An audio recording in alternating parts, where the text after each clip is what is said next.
Thinking Aloud. Conversations on the leading edge of knowledge and discovery with psychologist Jeffrey Mishlove.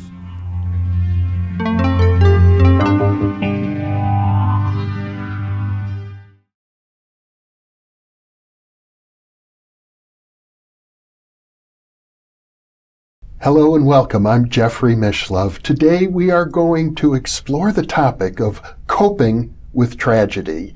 It's unusual in the New Thinking Aloud series that we ever refer to contemporary events because our focus is on timeless realities. But I have to say that this interview is being recorded within 48 hours of the largest mass shooting ever to take place in the United States. And it occurred here in Las Vegas, the city where this recording is being made.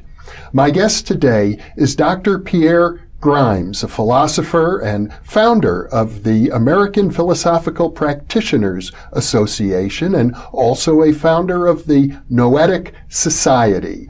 He is the author of several books, including Philosophical Midwifery, Unblocking, and a new book about to come out, a dialogue between Jesus and Socrates, the dialogue made in heaven. Welcome, Pierre.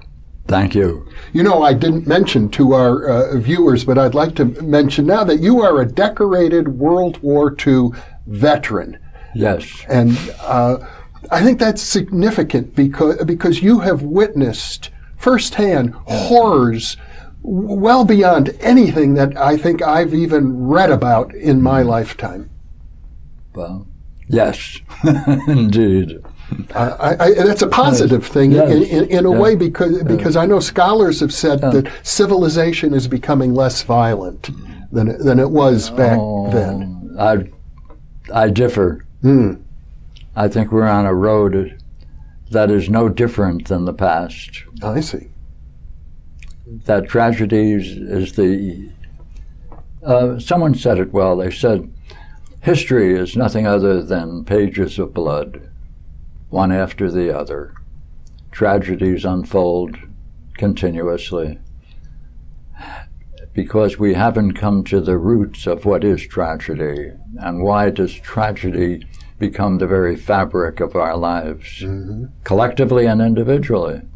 Well, you're a specialist in Greek philosophy, and it was the ancient Greeks who invented tragedy as an art form. Yes, and curiously enough, they made tragedy their continuous concern, since wherever they went when they conquered throughout the known world in that day, all the way to India, establishing 11 Alexandrias. Wherever they went, they created gymnasiums and an auditorium to play tragedies.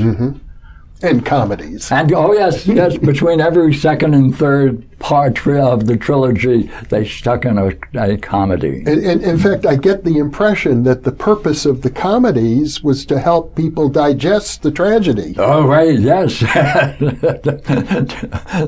Yes, a comic episode. We don't include them in our tragedies. We don't see the relationship between comedy and tragedy. How do you view that relationship? Well, they both require understanding.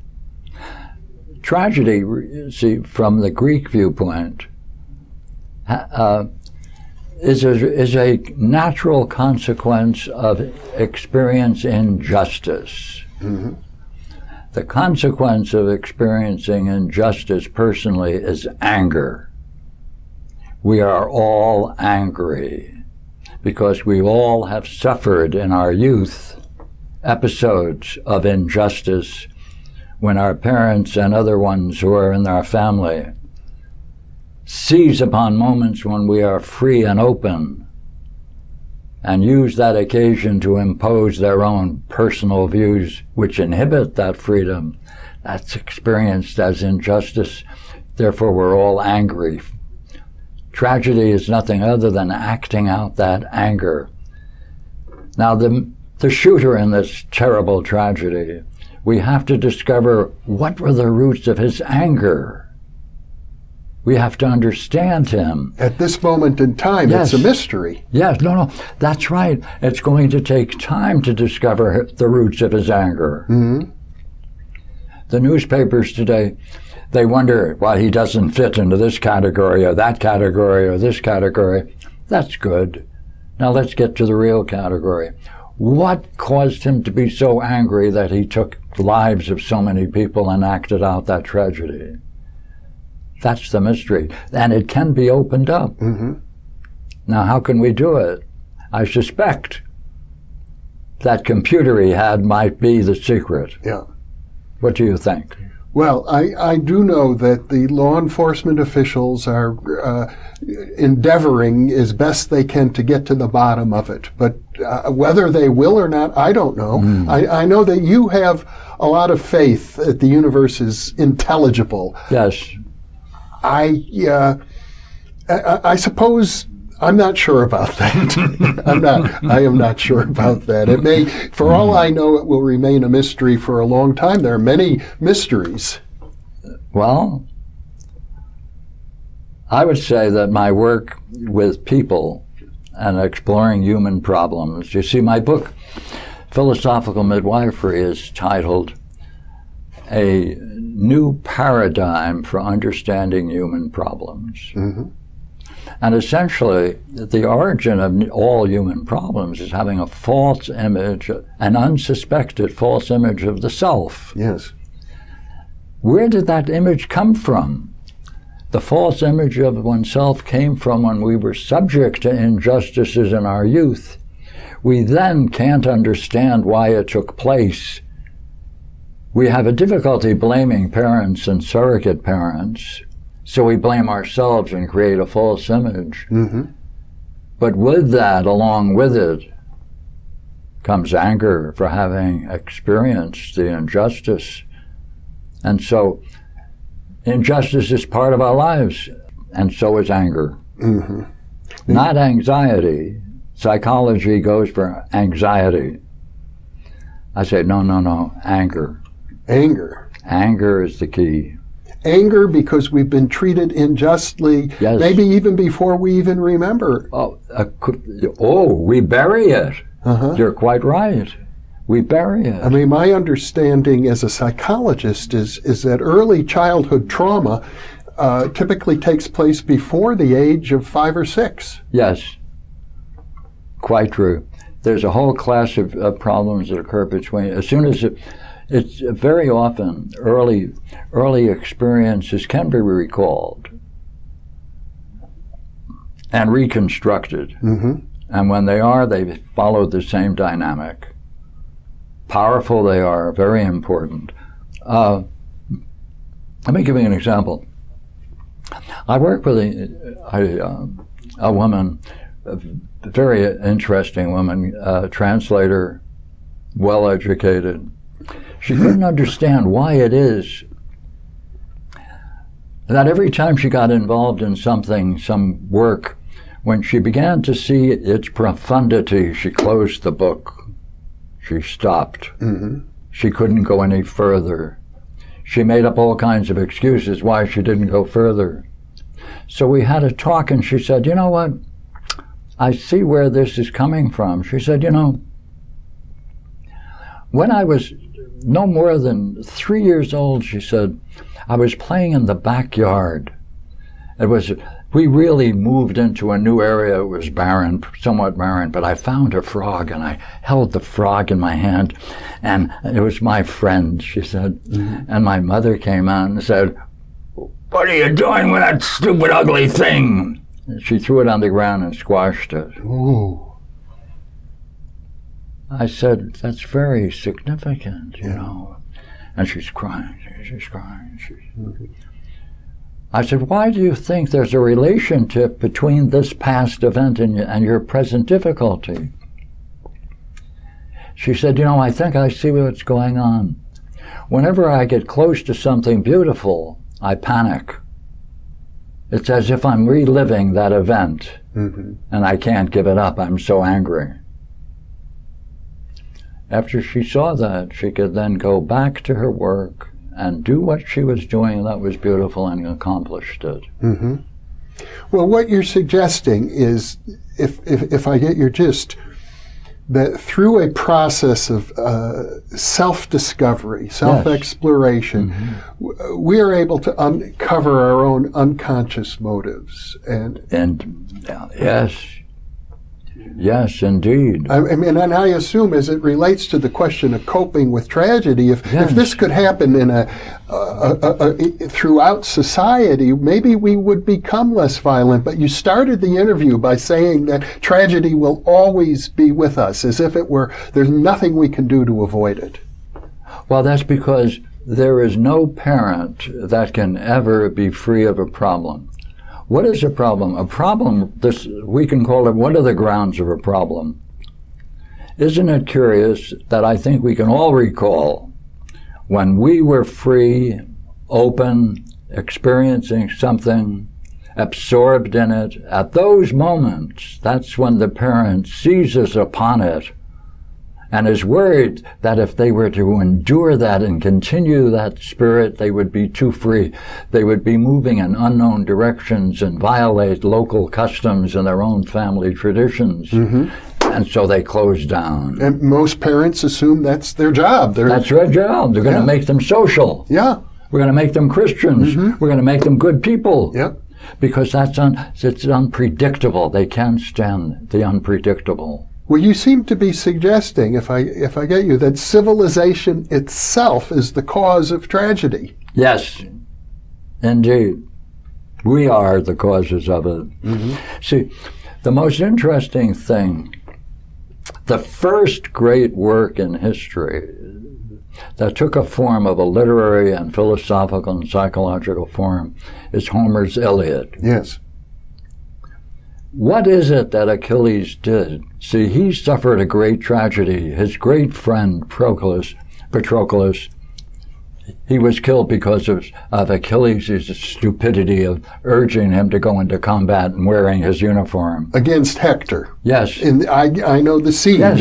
Hector is challenging Achilles to a man one-on-one combat, and Achilles doesn't really want to fight, so his cousin and apparently lover, yes, Patroclus, puts on Achilles' armor, yes, goes to fight Hector, and is killed. Right. And that is the moment Achilles now has to examine why he did what he did. And he discloses all of the dynamics which later I saw as the fundamental principles that bring about a problem, an unsuspected problem. The key point, therefore, in the Iliad is the episode where Lord Phoenix discloses his relationships with him, with Achilles, and he was in fact his surrogate father and mother. Yes. And he raised him. And as you look at the dynamics of Phoenix's own background, it's the same that he then brought about to Achilles. And therefore it's acting out an early pattern once again. All problems have long histories. They go back to the cave. Every problem is a result of a parent having experienced that very same episode in their life, and they're acting it out once again. And you find that in Homer. Yes. Now, I've got to pursue this a little more with you, because my understanding of Homer is a little different. And I think most people would say something like, well, maybe not. You're really the expert in classical culture. I am not. But what I have come to understand is that Homer's worldview was one in which people had very little choice in their life, that we were the victims of fate, the victims of the gods, and that it was only in the rise of Greek philosophy after Homer that the idea of being responsible for oneself and developing one's own character came into being. Am I wrong about that? It's exactly the opposite, because Achilles is a victim. Until he began to examine the roots of his own foolishness that brought about the tragedy of his great friend, he then becomes free of it and becomes one of the greatest heroes. And in fact, he experiences what we would call an enlightenment experiences at the Mount, very similar to chapter 9 in the New Testament, the Gospel of Mark, the divine illumination experience. Achilles had that at the Mount. So what you're saying is that the wisdom that we find embodied in Greek philosophy is there in Homer as well. That's right. That's right. When I worked out the dynamics of philosophical midwifery, and I went back to read Homer, and I was shocked to see, good heavens, what's remarkable about this work is he did it to himself. He didn't have someone leading him step by step through a process of questioning. He did it with himself. He demanded from himself reasons, and he then began unpacking all of the factors that led him to that event. But wouldn't you say that, and this is a very important episode, I don't mean to diminish it, No. but wouldn't you say that in general, when one reads Homer, there's this sense that humans are sort of susceptible to the whims of the gods? But you see, that is not the case with Achilles, because he no longer turns to his god. His mother was a pseudo-god, right? Themis. And he says, no more. And he works out his own destiny. That's the break.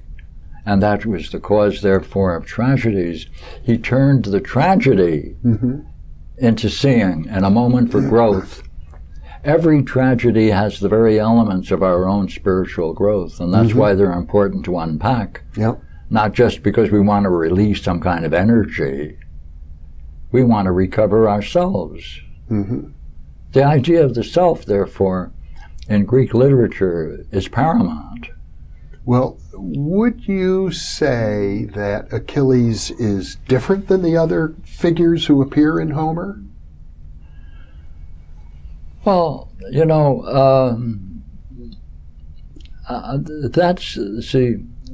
he is the exception, and that's why it's great, and that's why it's an object of study. Take another aspect of it. In the 9th book of Homer, in his Odyssey, the Phaeacians say to Odysseus, the Trojan War was designed by Zeus to benefit the education of man.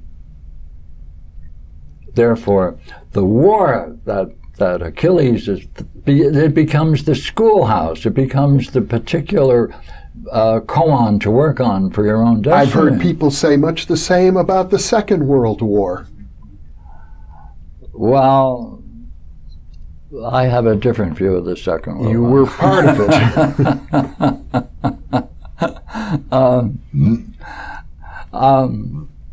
If you don't mind, I was once on a night patrol, and we had a little difficulty, and therefore I couldn't go back the same way I went out, and that was a rule. You have to come back the same way you left.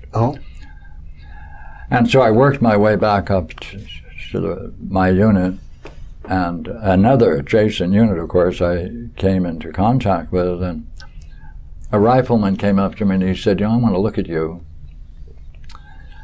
He said, I watched you for the last 5 minutes and I had you in my sight. You were in the wrong place at the wrong time, and there was a fight just a short while ago. He said, I could have killed you. I want to know why I didn't pull my trigger. I said, thanks. Thank you very much. Following that, the next patrol I went on, which was really remarkable, we're going along and my colleague is going, I'm going, shut up. So later I said, what did you see? He said, we were walking on Highway 6, we were walking on the Roman road that the Romans built to pursue the Huns. And I said, oh my God, we're doing the same thing? You were involved in the liberation of Rome. Oh, yeah. Yeah. So there I am, walking on the same road that the Romans built to fight the Huns, and here we are fighting the Huns once again. I said, Europe is sick. This is tragedy. I'm reliving. This is another episode that's ongoing. They're always at war with one another. Well, people say history is doomed to repeat itself until we learn the lessons. Yeah. Yeah. It's called, How Do We Choose Our Leader? Mm-hmm. Well, yes, how do we choose our leader? That's part of it, but it certainly, if you're referring to the recent election in the U.S., you have to say it's not just the problem of one person; it's a problem of the masses. You know what? I think he woke up their anger. Mm-hmm. This is an election where the leaders woke up anger, and that's why we're all on edge and waiting to fight one another. He woke up anger, and therefore it's going to be a tragedy. We're going to spill out.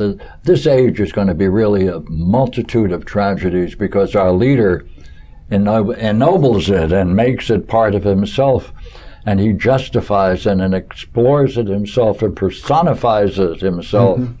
But he couldn't do that if it wasn't implicitly there in the human psyche. Oh, yes.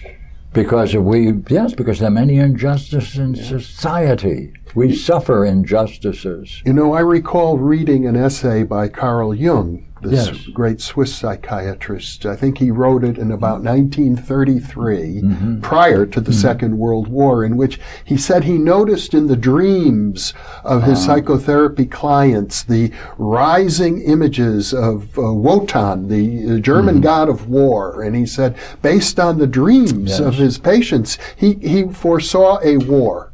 Yes. At the end of World War II, there was a film house in my neighborhood, and during one summer, every night they had a new movie, European movie, and they were all pre-World War II films, and you could see the same thing in all of those films. Well, maybe we're going through something comparable yet again. Ah, yes.